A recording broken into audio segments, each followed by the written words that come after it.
things to gear up on YouTube, Facebook, and LinkedIn. We are officially live. So, welcome to this month's Inspired Insights Live. Thank you for joining me.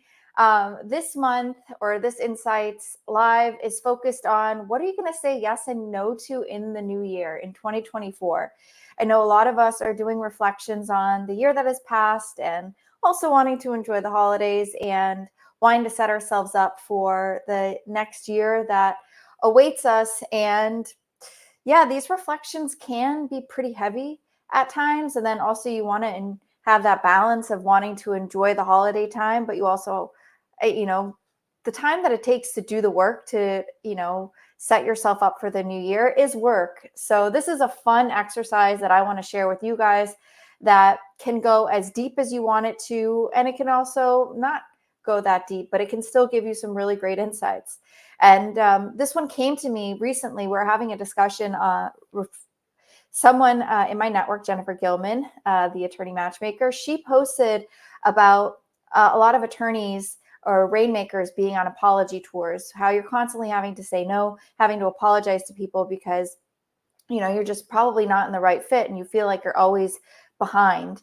And this prompted a discussion about apologizing, and it reminded me of the saying, no is a complete sentence. And this is something that many people have trouble saying no as a complete sentence. And that's how this kind of spawned into, what are you going to say yes and no to in the new year? Yes and no are very small words, but they're extremely powerful, and they can decide so much for you. I know for myself, for example, 2022 was a year where I said yes to so many things because I was afraid to say no to things. And it led me to not being as efficient as I could be, and also not being able to fully be in all the yeses. Sometimes we say yes to far too many things, and then we're not able to show up 100% for all the yeses, and we can't even fulfill the yeses. And with the no's, so many of us have fears when it comes to no. Sometimes we think that if we say no, that we're going to close a door. And sometimes, yes, that is true. And maybe that door does need to be closed. But a really good no can also open doors, because no's can also help set boundaries. If you're saying no to potential clients that aren't your ideal clients, this then opens the door for your ideal client to come in. And so this balance of yes and no is so powerful, you know. So I would like you to think about, in this past year, when have you said yes at your own expense also? Because sometimes we say yes because we want to say yes and we want to be helpful, but really when we know the answer should have been no. And this is a huge one for many of us because we want to be helpful. We want to be able to be there for people. But if you can't show up for yourself, how are you going to show up for other people? You can really start seeing how powerful this examination of yes and no is, and how deep it goes, because yes and no maybe are 3 and 2 letter words. They're extremely powerful. And so it's important for us to really start examining what we said yes to in this past year and what you said no to. So what did you say yes to in 2023 that you were like, yes, I'm really glad I said yes to it. It opened these doors, or I had these beautiful experiences, or whatever it is. What about that was good about you saying yes? And what did you say no to this year that you were really glad that you said no to? Maybe it was a hard no. It was not a hard no. Maybe it was hard for you to say no in that situation, but you did it anyway because you knew you had to, or whatever it is. Examine that situation, because when we are able to examine our successes, we can also learn from them. Now let's go to the things that you wish you would have said no to and you wish you would have said yes to. These are probably the bigger pain points, because when we say yes or no to something, or when we learn from a situation because it's painful, we're generally able to, those are the things that stick to us. Like, the successes are easy and we sometimes tend to forget them, but the failures, or the learnings, so to say, are the ones that really cling. So this past year, what did you say yes to that you wish you said no to? What did you say no to that you wish you said yes to? And these are the things that you can really look at when you're planning your year ahead.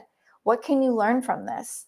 Maybe were there motivations for it? I'm sure you had good motivations for saying yes or no, but what were your motivations? Because when we understand our motivations, then we can also go deeper into like understanding, what values were pushing you to say yes or no, maybe what insecurities were pushing you to say yes or no, what emotions were pushing you to say yes or no. If you weren't happy with that decision, then it's important for us to also understand what was behind it, because a simple like life, we're complex beings, and so much of what we do and say is based on our beliefs and our values. And if you want to make any changes in your life, you have to start making changes there if you want to make changes there. So this is a really great reflection. And with respect to who you're saying yes and no to, in the new year, allow yourself to say yes to yourself. Saying yes to yourself does, though, mean you have to say no to others. It's just the name of the game. I think we've all learned that so many of us, myself included, I want it all. Like I want to be able to do everything and have everything, but it's a trade-off, and we do have to say no to open doors. And also there are uncomfortable yeses. Like there are so many things that on an intuitive level, like we know that we want to say yes or no to, and maybe there's a fear that pushes us to go the opposite direction that we're not necessarily aware of. So it's really important for us to start examining this. And this is just a really fun game. You don't have to make it so much work. Just really start going through your day. Ask yourself, what did I say yes to this year that I'm really happy I said yes to? What did I say no to this year that I'm not happy I said yes to or no to? And then keep doing that dance, because if we make it feel like work, we're not going to want to do it. But I think this can be such a fun game. And yes, it brings up things, but how are you going to learn if you don't go deep and dive deep? So that's really all we have for this month's Inspired Insights Live. I wanted to come at you with a really powerful yet fun hit to close out the year, to set you up for success, and to bring good cheer to you and yours. And I hope that you are able to take these lessons and that they inspire you and that they help you. And I would love if you have any insights, drop those in the comments. What do you wish you said yes to? What do you wish you said no to? What are you happy you said yes to? What do you wish you didn't? What are you happy you said no to? What do the opposite. We're going in circles here. I'm going to close it out. I'm wishing you guys a very, very amazing rest of your holiday season, however you spend it, and may your new year start off incredible. This is a new year. It's a new shot. You have this a new year. It makes it a lot easier to have this fresh start, but we get a fresh start every single day, every single week, and allow ourselves to be grateful for it and not to take it for granted, because we don't know what's around the corner. And this gift of life is such a beautiful gift, and I appreciate the gift of you being here with me. So thank you for tuning in, and I'm wishing you all the very best.